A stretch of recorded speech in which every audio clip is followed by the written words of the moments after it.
के मन में क्या आया, दे यूज दैट पैलेट गन। और मुझे बताया कि मेरे शरीर में 3 ऐसे पैलेट्स हैं जो बॉडी के अंदर तक लाइक दाखिल हो गए, मतलब बॉडी के अंदर तक चले गए हैं। सोशल मीडिया पर एक तस्वीर भी उस वक्त सामने आई थी जिसमें आप थे और जेपी नड्डा भी थे। मैं जानना चाहती हूँ कि जब जेपी नड्डा से आप मिले तो उन्होंने आपसे क्या बोला वहाँ? जब नड्डा सर आए हॉस्पिटल में, मैं मतलब उस टाइम पे मेरा सर्जरी हुआ नहीं था, बस सर्जरी के लिए जो प्रोसेस कंटिन्यू रहता है वो प्रोसेस कंटिन्यू था। जैसे पुलिस की तरफ से भी ये कहा जा रहा था कि पैलेट गन का इस्तेमाल ही नहीं किया गया है। हाँ, सो बेसिकली जब 21 को मेरा सर्जरी हुआ उसके बाद हिंदूज से मेरा कनेक्शन हुआ। हिंदूज ने ही ये रिपोर्ट मतलब ये आर्टिकल प्रिंट किया था, एंड उसी आर्टिकल में दिल्ली पुलिस ने कमेंट किया था कि हमारे साइड से कोई भी पैलेट गन का यूज नहीं किया गया। एंड देन उसके बाद फिर काफी सारे और भी विक्टिम्स आए जिनके लाइक बॉडी में पार्टिकल्स एंटर किए थे, या फिर जो विक्टिम्स थे पैलेट गन केस के। सो लाइक ये सबके सामने है कि पैलेट गन का यूज किया गया था, बिकॉज अगर वो चीज यूज नहीं होती तो कोई भी विक्टिम नहीं होता। 20 जुलाई को संसद मार्च में इरशाद मंसूरी भी शामिल हुए थे। इरशाद का कहना है कि वहां पर आरएएफ यानी कि रैपिड एक्शन फोर्स ने पैलेट गन का इस्तेमाल किया था, जिसके बाद उन्हें काफ़ी चोटें आई। वो पैलेट गन का इस्तेमाल उनके ऊपर किया गया था। तो आज हमारे साथ जूम इंटरव्यू के लिए इरशाद कनेक्टेड हैं। हम समझेंगे कि एग्जैक्टली संसद मार्च वाले दिन क्या हुआ और किस तरीके की चोट उन्हें आई और अब उनका क्या हाल है। तो इरशाद, वेलकम टू जी स्विच। सबसे पहले तो मैं चाहती हूँ कि आप अपने बारे में बताएं कि आप स्टूडेंट हैं या फिर आप कहीं जॉब करते हैं, क्या बैकग्राउंड है आपका? मेरा पूरा नाम शेख इरशाद मंसूरी है, एंड मैं मध्य प्रदेश के एक जिला जबलपुर से वास्ता रखता हूँ। मेरी जो फैमिली है वो किसान फैमिली से है, मतलब मेरा जो बैकग्राउंड है वो किसान फैमिली से है। सो लाइक मैंने अपना जो प्राथमिक एकेडमिक्स है वो मैंने अपने इसी जिले से कंप्लीट किया, मीन्स जबलपुर से कंप्लीट किया। मेरा जो मास्टर्स रहा है वो मैंने इंदौर से कंप्लीट किया, जो कि एक और मेजर सिटी है मध्य प्रदेश की। एंड एक बार जब मैंने अपना मास्टर्स कंप्लीट कर लिया उसके बाद मैंने पिछले 2 सालों से एक प्राइवेट फर्म में as an accounts manager Gurgaon में काम कर रहा हूँ। मुझे यहाँ पर ये जानना था कि आप संसद मार्च में क्यों गए? आपकी तो पढ़ाई भी पूरी हो चुकी है, तो आप किस लिए गए वहाँ? सो बेसिकली जैसे आपको भी पता है कि वो जो प्रोटेस्ट था वो केवल एक स्टूडेंट का ना होके वो हमारे जो एजुकेशन सिस्टम, जो हमारे शिक्षा का पूरा आई कैन से शिक्षा का जो हमारा मंडल है उसमें जो भी करप्शन चल रहा है, जो भी लीक्स चल रहा है, उन चीजों को चेंज कराने के लिए था। तो उसमें मैं अपने लाइक अपने विचारों को व्यक्त करने के लिए और अपने जो मेरे छोटे भाई बहन हैं, जो मेरे युवा पीढ़ी है, उनका साथ देने के लिए मैं उस प्रोटेस्ट में गया था। अच्छा, अब मैं ये चाहती हूँ कि आप थोड़ा एक क्रोनोलॉजी में बताएं कि एग्जैक्टली उस दिन क्या हुआ, कैसे वो पैलेट गन की फायरिंग हुई और किस तरीके से आपको चोट लगी। ठीक है, तो मैं ये 20 मार्च की बात है, मैं सुबह समथिंग 9 बजे पे संसद चलो वाले जो प्रोटेस्ट था उसमें पार्टिसिपेट किया था। सुबह 9 बजे से 11 बजे तक मैं केरला भवन जो पार्लियामेंट के पास है उसके सामने था। फिर आफ्टर 11 मतलब 11 बजे के बाद से मेरा कुछ निजी अपॉइंटमेंट काम था तो मैं वहां चला गया था। फिर वापस मैं 3:30 पे प्रोटेस्ट को ज्वाइन किया। एंड एक बार जब मैं 3:30 के बाद ज्वाइन किया तो मैं अपना सीपी के इनर सर्कल से जंतर मंतर के साइड जा रहा था, एंड मैंने देखा कि काफी एक मैसिव क्राउड जो था वो फुल फुल बैक कर रहा था फ्रॉम दी जंतर मंतर। तो मैंने देखा, मैं जानना चाहता था कि किस लिए क्या हो रहा है। मैंने वहां देखा कि पुलिस ने लाठी चार्ज स्टार्ट कर दिया। एट द सेम टाइम उन्होंने जो आंसू गैस के जो टीयर गैस के बॉम्ब्स थे उनको लॉन्च करना स्टार्ट कर दिया। तो काफी एक मैसिव क्राउड पीछे की ओर फॉल बैक कर रहा था। तो मैं भी सेम चीज किया, मैं भी इनर सर्कल के साइड आ गया था। तो उतने में मैंने एक देखा कि एक आरएएफ के जो जवान थे ब्लू ड्रेस वाले, उन्होंने अपने आर्म को लाइक पॉस्चर में लाके अपने आर्म को तैनात करके खड़े हो गए। फिर उसके 10 से 15 सेकंड के बाद मैंने एक फायर का साउंड सुना, एंड मैंने फिर देखा कि एक बुलेट, एक पैलेट गन का जो कारतूस रहता है वो मेरे लेफ्ट आई पे मतलब लेफ्ट आई के कॉर्नर पे यहाँ पे आके मेरे को हिट किया है। एंड देन उसके जो पार्टिकल्स थे, उसके जो पैलेट्स थे, वो मेरे फेस के अलग अलग हिस्सों में जाके मेरे स्किन के अंदर पेनी मतलब दाखिल हो गए, पेनिट्रेट कर दिए। एंड अगेन वो जो कारतूस था वो यहाँ से रिफ्लेक्ट होके मेरे चिन पे वापस से लगा। एंड चिन पे लगने के बाद मेरे गले में और जो लोअर चिन है इस पे और मेरे कंधे पे उसके हिस्से वापस से जो उसके पैलेट्स थे वो वापस से मेरे बॉडी के अंदर पेनिट्रेट किए, बॉडी के अंदर दाखिल हो गए। सो जब ये सब हुआ तो मैं उस टाइम पे बेहोश नहीं हुआ था, लेकिन मैं इस काबिल भी नहीं था कि मैं सोच पाऊं कि मैं कैसे अपने ब्लीडिंग को स्टॉप करूं या फिर मैं आगे क्या डिसीजन ले सकता हूं इस चीज के लिए, इस इंजरी के लिए। तो आसपास मैंने देखा कि कुछ स्टूडेंट्स थे, उन्होंने मेरे ब्लीडिंग को गौर किया और उन्होंने फिर उनके हाथ में जो भी कपड़ा था फट्टा था उससे मेरे ब्लीडिंग को, मेरे रक्त के स्त्राव को रोका। और पास में एक हॉस्पिटल था लेडी हार्डिंग, को उसके इमरजेंसी वार्ड में मेरे को लाइक एडमिट कराया गया उन प्रोटेस्टर्स के दौरान। सो जब हाँ जब लाइक मतलब मैं हॉस्पिटल में एडमिट हो गया तो 20th को ऑलमोस्ट 5 बज रहा होगा, 5 शाम के 5 बजे मुझे हॉस्पिटल में एडमिट कराया गया। एंड एडमिट कराने के बाद ऑलमोस्ट जो सबसे पहले फर्स्ट ट्रीटमेंट होता है, जो फर्स्ट एड ट्रीटमेंट होता है, लाइक हाउ वी मतलब कैसे ब्लड को रोका जाए या दर्द को कैसे कम किया जाए, तो थ्रू एनेस्थीसिया मेरे दर्द को कम किया गया और ब्लीडिंग को कैसे ना कैसे करके रोका गया। एंड फिर लाइक शाम के 5 बजे से रात के 10 बजे तक कुछ स्कैनिंग्स हुए जो कि फिगर आउट करने के लिए थे कि कौन सा पैलेट कहाँ पे पेनिट्रेट किया है। तो एक बार जब स्कैनिंग्स कंप्लीट हो गए उसके बाद रिपोर्ट्स आए, जो उस डिपार्टमेंट के हेड थे, एचओडीज थे, वो आए और मुझे बताया कि मेरे शरीर में 3 ऐसे पैलेट्स हैं जो बॉडी के अंदर तक लाइक दाखिल हो गए, मतलब बॉडी के अंदर तक चले गए हैं। जिसमें से आपने न्यूज वगैरह में सुना होगा कि फर्स्ट मेरा यहाँ पे गर्दन में, नेक में एक था जो कि मेन नर्व होता है, ब्लड को सर्कुलेट करता है पूरे बॉडी में, उसके बिल्कुल करीब में जाके रुक गया था। अगर वो उस नर्व को लाइक टच कर लेता तो वो वहां पे इंटरनल ब्लीडिंग होके स्ट्रोक आ सकता था। तो ये सबसे मेन जो था वो इस नर्व के पास था। दूसरा, आंख में 2 पैलेट्स गए थे जिससे मेरा लेफ्ट आई का जो मोशन था वो, अगर उसको ट्रीटमेंट ना किया जाता तो मे बी वो मोशन रुक जाता, मतलब मैं अपने लेफ्ट आई का जो कंट्रोल है, जो उसका मूवमेंट गतिविधि है, वो मैं खो देता। और तीसरा जो सबसे चला गया था वो एक और पैलेट जो मेरे इस हिस्से में चला गया था, यहाँ पे एक फ्लूइड होता है, मतलब यहाँ पे बोन नहीं होती बेसिकली, फेशियल बोन नहीं होती इसमें, एक फ्लूइड होता है, तो उस फ्लूइड के अंदर काफी अंदर तक वो चला गया था।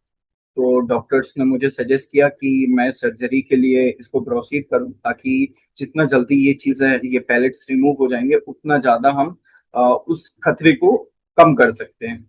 तो मैंने एग्री कर दिया। फिर जो भी प्रोसेस वगैरह हुई, प्रोसेस कंप्लीट हो गई, तो 20th के बाद 21st को लाइक सुबह से प्रोसेस स्टार्ट हो गया था। एंड लाइक 2 बजे समथिंग मेरा सर्जरी स्टार्ट हुआ। तो 2 बजे से 3 साढ़े 3 घंटे तक ये सर्जरी चला एंड बॉडी से जो मेन हार्म वाले पैलेट्स थे उनको रिमूव किया गया। अच्छा, आम तौर पर क्या होता है कि जब हम ऐसे किसी प्रोटेस्ट में जाते हैं, कहीं दूर-दूर तक भी हमारे दिमाग में ये ख़्याल नहीं होता है कि पेलेट गन भी चल सकती है। तो आपको पता कैसे चला कि ये जो आपको पूरी चोट लगी है, ये जो आपको इतनी परेशानी हो रही है, ये पेलेट गन की वजह से हो रही है? या एग्जैक्टली जब मैं वहां प्रोटेस्ट में गया था तो मैंने मतलब ये कभी भी एज्यूम नहीं किया था कि ये सारी चीजें लाइक यूज हो सकती है। आई वाज थिंकिंग कि अगर कभी भी क्राउड होता है तो क्राउड मैनेजमेंट के लिए पुलिस के पास एक हायरार्की होती है या आरएएफ के पास एक हायरार्की होती है, जिस हायरार्की के थ्रू वो क्राउड को मैनेजमेंट करते हैं। उस हायरार्की में सबसे पहले वाटर कैनन्स आते हैं, देन सेकंड नंबर पे आता है लाठी चार्ज। और लाठी चार्ज में भी कुछ कंडीशंस रहते हैं कि they can use the lathis, मतलब केवल लोअर बॉडी पे वो यूज करते हैं, they can't use on upper body. So मैं बस इतना एज्यूम करके गया था कि मे बी अगर क्राउड होगा तो क्राउड मैनेजमेंट के लिए वहां पे वाटर कैनन्स वो उपयोग में ला सकते हैं या फिर वो लाठी चार्ज कर सकते हैं। मैं टीयर गैसेस का भी नहीं सोचा था, इवन मैं पैलेट्स का तो मेरे मन में बिल्कुल एक सिंगल परसेंट का ख्याल नहीं था कि दिल यूज पैलेट। जब एक बार लाइक 20 जुलाई को वो मुझे हिट किया, ठीक है, जब वो हिट किया तो अलग अलग हिस्सों में वो एंटर कर गया मेरे स्किन के थ्रू, बॉडी के पार्ट्स में। जब वो एंटर कर गया उसके बाद मैं हॉस्पिटल पहुंचा, तो हॉस्पिटल में मुझे बताया गया कि लाइक आपके चेहरे पे अलग अलग पार्टिकल्स जो है वो मतलब ऑब्जेक्ट्स जो है वो ऐड किए, मतलब अंदर तक हिट किए हैं। फिर उसके बाद they used a pallet word. So उसके बाद फिर वो पैलेट का स्टोरी स्टार्ट हुआ कि यहाँ पे आपके बॉडी में अलग अलग, लाइक देवर, वहां पे टोटल 40 से ज्यादा पैलेट्स थे जो कि बॉडी को हिट किए थे। अच्छा, हॉस्पिटल की तरफ से जो आपको डॉक्यूमेंट्स मिले हैं, क्या उसमें पेलेट वर्ड इसका इस्तेमाल किया गया है? नहीं नहीं, जो लाइक हॉस्पिटल की साइड से मुझे डॉक्यूमेंट्स दिए गए हैं उसमें पैलेट का सब्स्टिट्यूट लाइक वर्ड यूज किया गया है, which is a foreign object. उन्होंने पैलेट की जगह अ फॉरेन ऑब्जेक्ट यूज किया, बट अगर आप और भी दूसरे विक्टिम्स का रिपोर्ट्स वगैरह देखोगे तो उनकी रिपोर्ट्स में प्रॉपर पैलेट वर्ड का यूज किया गया है। जब ये 20 जुलाई को ये पैलेट हिट किया मुझे, तो वो आरएएफ के द्वारा हिट किया गया था। एंड उस टाइम पे सडन बेसिस पे मुझे कोई भी ऐसा हेल्प नहीं आया पुलिस के साइड से, ना ही आरएएफ के साइड से। जब मैं लाइक थोड़ा सा टाइम हो गया, ब्लीडिंग ज्यादा स्टार्ट हो गई थी, तो अगल बगल के जो स्टूडेंट्स थे उन्होंने देखा कि उनका जो भाव है वो तेज है। तो फिर उन्होंने ही तुरंत एक डिसीजन लेके मुझे व्हीकल पे बिठा के लेडी हार्डिंग हॉस्पिटल में एडमिट कराया। सोशल मीडिया पर एक तस्वीर भी उस वक्त सामने आई थी जिसमें आप थे और जेपी नड्डा भी थे। मैं जानना चाहती हूँ कि जब जेपी नड्डा से आप मिले तो उन्होंने आपसे क्या बोला वहाँ? जब नड्डा सर आए हॉस्पिटल में, मैं मतलब उस टाइम पे मेरा सर्जरी हुआ नहीं था, बस सर्जरी के लिए जो प्रोसेस कंटिन्यू रहता है वो प्रोसेस कंटिन्यू था। तो सर आए एंड सर ने सबसे पहले इंट्रोडक्शन लिया कि वहाँ कैसा क्या हुआ, मतलब सॉरी, तुम्हारा नाम क्या है, तुम कहाँ से आते हो, कहाँ से बिलोंग करते हो, एंड यहाँ पे क्या कर रहे थे। एंड आफ्टर दी क्वेश्चन, उन्होंने क्वेश्चन पूछा, why you were there on that protest, means आप तो उस प्रोटेस्ट में क्यों थे। तो आई जस्ट आंसर्ड कि मैं अपने लाइक जो युवा भाई बहन हैं, जो मेरी पीढ़ी है, उस पीढ़ी के लिए था। जो हमारे एजुकेशन सिस्टम में, जो हमारी शिक्षा नीति में जो भी ये करप्शन है, उस करप्शन को रिमूव करने के लिए, उस करप्शन के खिलाफ आवाज उठाने के लिए मैं उस प्रोटेस्ट साइट पे था। And after that they smiled and उन्होंने फिर मेरे को श्योरिटी दी कि डोंट वरी, हमारे जो स्पेशलाइज्ड डॉक्टर हैं वो आपके साथ हैं, एंड जो सर्जरी होगा उसमें हम जितना भी मेन मेन हार्मफुल पैलेट्स हैं उन सबको रिमूव कर देंगे, और आप बहुत जल्दी ही बिल्कुल सही हो जाओगे, मतलब आपको कोई भी ऐसा इन फ्यूचर डेंजर नहीं रहेगा इससे रिलेटेड। अच्छा, ये जो आप सारा ट्रीटमेंट का बता रहे हैं, तो ये क्या आप खुद से करवा रहे हैं या फिर सरकार की तरफ से आपको हेल्प मिल रही है, मेडिकल एड दिया जा रहा है, या किस तरीके से मैनेज हो रहा है ये सब? तो लाइक आफ्टर 20th मेरे बॉडी में कुल 4 सर्जरीज हुए थे टू रिमूव दोज पैलेट्स, जो कि सबसे मेजर सर्जरी मेरे नेक में ही हुआ था, एंड सेकंड सर्जरी मेरे आई में हुआ था, ये राइट आई के लोअर साइड में हुआ था। Third surgery was in my mouth, मतलब तीसरा जो सर्जरी हुआ था वो मुंह के अंदर था, जो कि इंटरनल जॉज के और प्लस लोअर चिन की जो भी पैलेट्स हैं उनको रिमूव करने के लिए। एंड लास्ट वाला जो सर्जरी हुआ था वो मेरे राइट नोज कैनल के अंदर, यहाँ के अंदर, ये इंटरनली हुआ था यहाँ पे, ताकि ये जो चीक वाला पैलेट है एंड यहाँ पे कुछ और भी पैलेट्स थे उनको रिमूव किया जा सके। सो टोटल 4 सर्जरीज हुए थे, मतलब अभी तक के दौरान में कुल 4 सर्जरीज हुए हैं। एंड ये जो ट्रीटमेंट है ये सारा का सारा हॉस्पिटल की साइड से था, मीन्स गवर्नमेंट ने इसका सारा इनिशिएटिव लिया है, मुझे कोई भी इसके लिए अमाउंट वगैरह स्पेंड नहीं करना। आप इतने घायल हुए, आपको इतनी चोट आई, तो क्या उसके बाद सीजेपी का कोई बड़ा चेहरा आपके टच में आया, कोई बड़ा लीडर आपके टच में आया और उन्होंने आपसे बात की आगे? हाँ, तो बेसिकली उनका जो वॉलेंटियर टीम था उनसे, उनके लाइक एडवोकेट्स ने भी मुझे कनेक्ट किया था, एंड उनका जो वॉलेंटियर टीम में जो कि देखते हैं इन सारे मुद्दों को, उनसे भी मुझे कनेक्शन हुआ था, मतलब उन्होंने मुझे कनेक्ट किया था फॉर द सेम कि आपका ये इंजरीज हैं ना, अगर आपको कुछ भी किसी भी टाइप की अगर मदद लगती है तो आप बता सकते हैं। अच्छा, मुझे ये भी समझना था कि एग्ज़ैक्टली वहाँ पर हो क्या रहा था? मतलब ऐसा क्या हुआ कि आरएएफ को पेलेट गन चलानी पड़ गई? मतलब माहौल क्या था? क्या स्टूडेंट्स स्टोन पेल्टिंग कर रहे थे या फिर एक पीसफुल प्रोटेस्ट था? हुआ क्या? सो बेसिकली सबसे पहली चीज तो मैं यही मेंशन करना चाहता हूँ अगेन कि अगर आपको भी पता होगा तो जब ये प्रोटेस्ट का जो टाइमिंग था उसी टाइमिंग पे कुछ कंडीशंस भी उन्होंने लाइक निकाले थे कि ये टोटल स्टूडेंट प्रोटेस्ट रहेगा। एंड सेकेंड थिंग इज कि अगर आप वहाँ प्रोटेस्ट में पार्टिसिपेट कर भी रहे हो तो आपको अपने साथ लाइक तिरंगा ला सकते हो, या फिर आप अपना जो कॉन्स्टिट्यूट संविधान का हमारा जो किताब है उसको लेके आ सकते हो, या फिर आप एक गुलाब लेके आ सकते हो। तो मैंने जहां तक और जितना देखा उसमें मैंने काफी सारे स्टूडेंट्स को सेम चीज कैरी करते हुए देखा।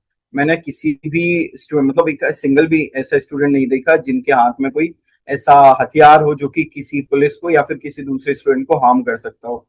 तो आई डोंट थिंक कि लाइक किसी भी स्टूडेंट का ऐसा मोटिव रहा हो कि वो उस प्रोटेस्ट में वायलेंस क्रिएट करेगा। एंड मैं भी सोच के आया था कि ये पुलिस की रिस्पॉन्सिबिलिटी होती है कि अगर क्राउड होता है तो they can like manage that crowd. मतलब वो उस क्राउड को मैनेज कर सकते हैं थ्रू हायरार्की, मतलब कुछ क्लासिफिकेशन होता है जिस क्लासिफिकेशन के द्वारा भीड़ को लाइक कंट्रोल में किया जाता है। तो मैं वही सोच के आया था, एंड पता नहीं कैसे क्या हुआ, पुलिस के मन में क्या आया या आरएफ के मन में क्या आया, दे यूज दैट पैलेट गन। इतना कुछ हुआ, उसके बाद मतलब आपके लिए कितना मुश्किल रहा सबके आगे आकर पूरी ये कहानी बताना? क्योंकि इनिशियली तो जो दिल्ली पुलिस है उसने साफ मना कर दिया था कि पैलेट गन जैसे कोई चीज़ तो चली ही नहीं है। बट फिर आप और आप ही के जैसे कई और सामने आते हैं और वो लोग अपनी कहानी बताते हैं। हाँ, सो बेसिकली जब 21st को मेरा सर्जरी हुआ उसके बाद हिंदूज से मेरा कनेक्शन हुआ। हिंदूज ने ही ये रिपोर्ट मतलब ये आर्टिकल प्रिंट किया था, एंड उसी आर्टिकल में दिल्ली पुलिस ने कमेंट किया था कि हमारे साइड से कोई भी पैलेट गन का यूज नहीं किया गया। एंड देन उसके बाद फिर काफी सारे और भी विक्टिम्स आए जिनके लाइक बॉडी में पार्टिकल्स एंटर किए थे, या फिर जो विक्टिम्स थे पैलेट गन केस के। सो लाइक ये सबके सामने है कि पैलेट गन का यूज किया गया था, बिकॉज अगर वो चीज यूज नहीं होती तो कोई भी विक्टिम नहीं होता। एंड देन उसके बाद मैंने भी कुछ ऐसे पोस्ट देखे, कुछ ऐसे देखे जिसमें आरएएफ के जो हेड थे या फिर मतलब जो सारी चीज को मैनेज करते हैं उनके द्वारा भी ये कहा गया था कि हमारे साइड से पैलेट गन का यूज हुआ है, हमने कुछ 7 राउंड्स वगैरह फायर किए थे। एंड अभी तक उसका क्लैरिफिकेशन नहीं है। उन्होंने मतलब जितना भी मेरे पास पोस्ट आया उन्होंने वर्बली ये चीज आई गेस बताई थी, इसका कोई भी रिटर्न फॉर्म में नहीं है। तो सेम इसी चीज के लिए या कुछ पिटीशन वगैरह भी लाइक मतलब किए गए हैं सुप्रीम कोर्ट में। अच्छा, आप लोगों ने सुप्रीम कोर्ट में भी कोई एक पिटीशन फाइल की है, उसके बारे में थोड़ी आप मुझे डिटेल्स देंगे? या श्योर। सो बेसिकली मतलब नॉट ओनली मी, वहाँ पे मेरे साथ एक और विक्टिम है जो कि सेम मेरे ही एज के हैं, शशांक। वो भी एक आर्टिस्ट थे, उनको भी पैलेट गन से उनके लेफ्ट बॉडी पार्ट पे and low middle body part पे लाइक पैलेट गन से हमला हुआ था। Sorry। तो मैं हूँ और शशांक है उस पिटीशन में, और हमारे साथ एक और भी हैं, आजाद सर भी हैं। सो बेसिकली हमारा जो पिटीशन करने का मेन एम था वो एम था मतलब हमारे कुछ पॉइंट्स हैं उस पिटीशन के जिस पे हम काम कर रहे हैं। लाइक जो हमारा फर्स्ट पिटीशन का पॉइंट था वो यही था कि सबसे पहले तो ये जो पैलेट गन है और या फिर शॉक बैटन है, इनको नॉर्मल क्राउड मैनेजमेंट के लिए नॉर्मलाइज ना होने देना। मीन्स आपको भी पता है, अगर मैं पैलेट गन की बात करूं तो ये लास्ट जो सबसे मेजर यूज हुआ था वो 2010 में हुआ था, मतलब 2010 में किया गया था कश्मीरीज के ऊपर। फिर उसके बाद कुछ रेस्ट्रिक्शन आ गए कि गवर्नमेंट इसको नॉर्मल यूज नहीं कर सकती। एंड देन अगेन इसका कुछ देखने को मिला पैलेट गन का कुछ हमला जो कि कश्मीर में हुआ, फिर उसके बाद मणिपुर में हुआ, रिसेंटली अभी किसान आंदोलन में भी पैलेट गन के कुछ विवरण हैं, पैलेट गन का कुछ यूज हुआ। एंड देन नाउ अभी जो स्टूडेंट प्रोटेस्ट हुआ था इसमें कोई भी ऐसा वॉयलेंस नहीं था, कोई भी ऐसा कुछ नहीं था, बट स्टिल पैलेट गन का यूज हुआ। तो इन्हीं सारी चीजों को नॉर्मलाइज ना होने देने के लिए, इन्हीं जो नॉन लीथल वेपन है, इन नॉन लीथल वेपन को सामान्य ना करने के लिए, मतलब सामान्य तौर पे भीड़ को नियंत्रित करने के लिए, इसको ना होने के लिए बेसिकली हमने पिटीशन फाइल किया। सेकंड वन, जो सेकंड पॉइंट है मेरा या हमारे पिटीशन का, वो यही है कि जो इस बार हमला हुआ उसका अकाउंटेबिलिटी क्या है। मींस किसकी वजह से ये लाइक पैलेट गन का यूज किया गया, किसने इसका परमिशन दिया, एंड क्या रीजन रहा है कि एक स्टूडेंट प्रोटेस्ट में आप पैलेट गन यूज किए हो। और बेसिकली मैंने स्टार्टिंग से ही ये चीज अपना एम करके रखा था कि मुझे किसी एक सिंगल पॉलिटिकल पार्टी के समर्थन में नहीं आना है।